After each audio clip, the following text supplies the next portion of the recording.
अस्सलामुअलैकुम स्टूडेंट, हम डिस्कशन कर रहे हैं कंसेप्ट ऑफ फंक्शन पे कि फंक्शन क्या होता है, जिसमें हमने देखा कि बेसिकली फंक्शन क्या करता है, डिस्क्राइब करता है कि किसी एक टर्म की डिपेंडेंस जो है वो किसी दूसरी पर है या किस तरह से है। ये हम चीज़ डिस्कस करेंगे। फिर उसमें एग्जांपल देखी कि the area A of a square depends on one of its side.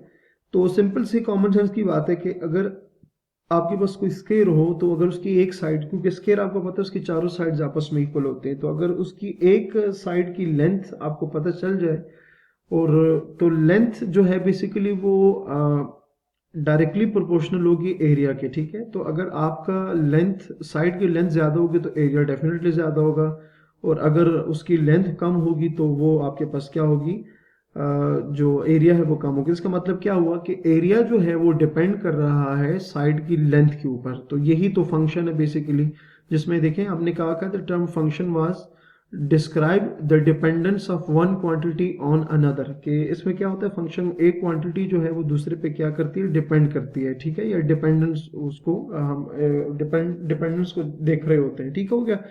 तो यहां से हम कह सकते हैं कि we say that a is a function of x। तो यहां से हम क्या कहेंगे कि we say that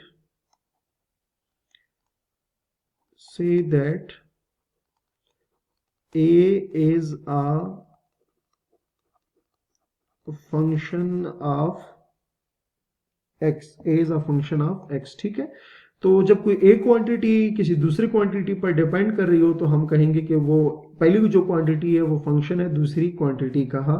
तो ये हमारे पास एक एग्जांपल आ गई है। इसी तरह से एक और एग्जांपल भी डिस्कस कर लेते हैं ताकि आपको जो कंसेप्ट है वो मज़ीद बेहतर से क्लियर हो जाए। ठीक है, अब यहाँ पर है जी the volume of a sphere, the volume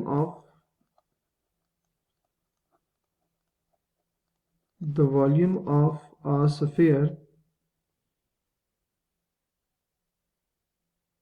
बल्कि यहाँ पर लिखें the volume V of a sphere, the volume V of a sphere, volume V of a sphere depends on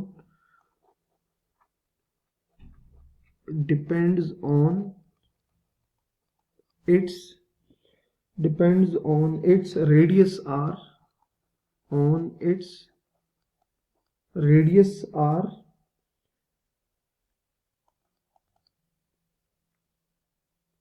by the formula by the formula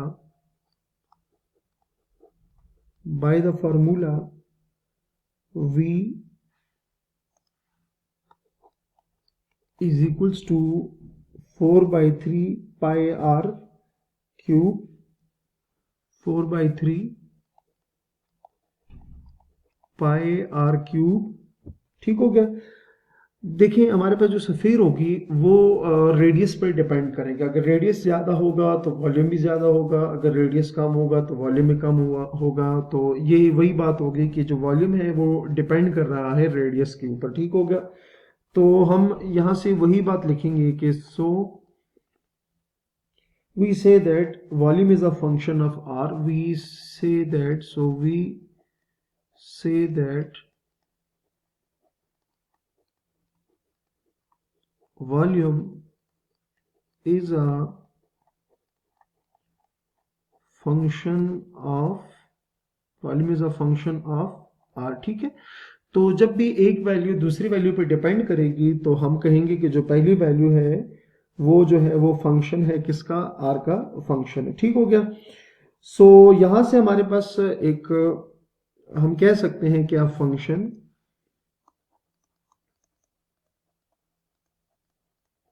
function is a rule or correspondence, is a rule or correspondence is a rule or correspondence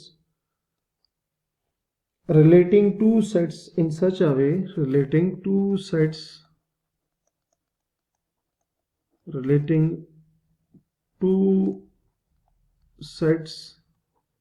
such a way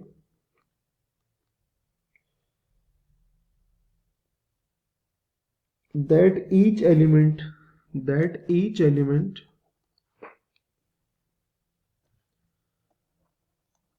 that each element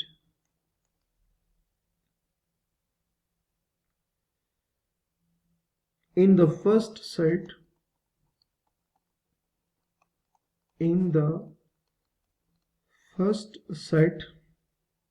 corresponds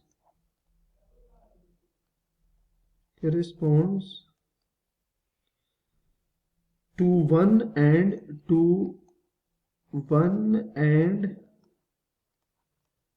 only one element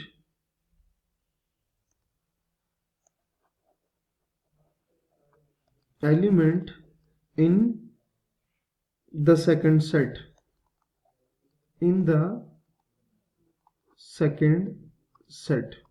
ठीक है। तो कहने का मतलब ये हुआ कि हमारे पास जो फंक्शन होता है ये बेसिकली एक रूल है दो सेट्स के दरम्यान में कुछ इस तरह से कि जिसमें सेट जो पहला सेट है उसका जो एलिमेंट है वो दूसरे सेट के एक ही एलिमेंट के साथ क्या करेगा, करस्पॉन्ड करेगा।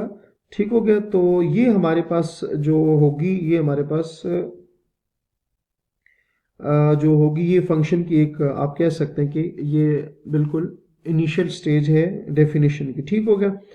तो अब हम आ जाते हैं जी जो फंक्शन है डेफिनेशन उसकी प्रॉपरली जो डेफिनेशन है वो डिस्कस कर लेते हैं।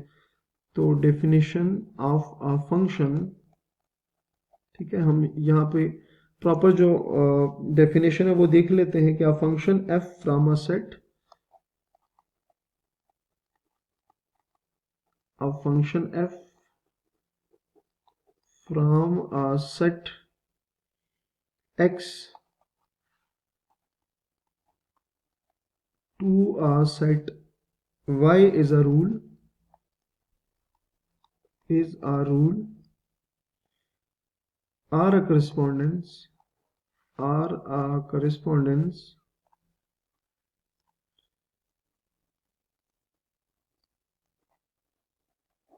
are a correspondence that assigns to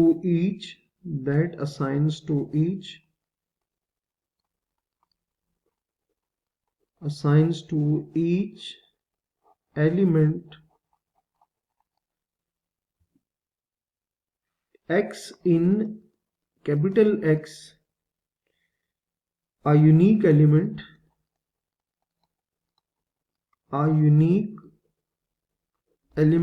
y in capital y। ठीक हो गया। तो अब फंक्शन f बेसिकली फंक्शन जो है वो दो सेट्स के दरम्यान एक ऐसी करस्पॉन्डेंस है जिसमें फंक्शन f जो है वो x के सेट को एक यूनिक एलिमेंट y के सेट का एक यूनिक एलिमेंट जो है वो असाइन करेगा। ठीक है। तो हम इसको नेक्स्ट यहीं से कंटिन्यू करेंगे। तो अपना बहुत सारा ख्याल रखिएगा। अल्लाह हाफिज।